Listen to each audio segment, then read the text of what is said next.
শুনছো প্রিয়, পুরো বাংলাদেশের মানুষ সিলেটের চা বাগানটাকে যেমন ভালোবাসে, ঠিক তেমনিভাবে আমিও তোমাকে ভালোবাসতে চাই।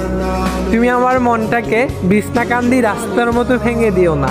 সেটা যদি করো তাহলে আমার বুকে সবসময় হরিপুর গ্যাস ফিল্ডের মতো দাউ দাউ করে আগুন জ্বলতে থাকবে, যেটা তুমি পুরো সুরমা নদীর পানি ঢাললেও নিভবে না। প্লিজ তুমি তোমার মনটাকে ভোলাগঞ্জ পাথরের মতো এত শক্ত করিও না। বিশ্বাস করো, তোমার জন্য আমার মনটা সুনামগঞ্জের শিমুল বাগানের তুলোর মতোই নরম এবং লাল্লাখানার পানির মতোই স্বচ্ছ। তুমি আমাকে মৌলভীবাজার হরিণছড়া গল্ফ মাঠের মতো যতই খেলাও না কেন, আমি কিং ব্রিজের মতো সব কিছু সহ্য করে নিব 100 বছর।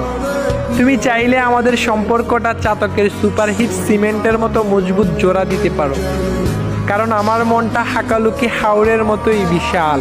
আর যদি তুমি সেটা না করো তাহলে আমার চোখ দিয়ে সবসময় মাদক কুণ্ড জলপ্রপাতের মতো জলধারা বইতে থাকবে।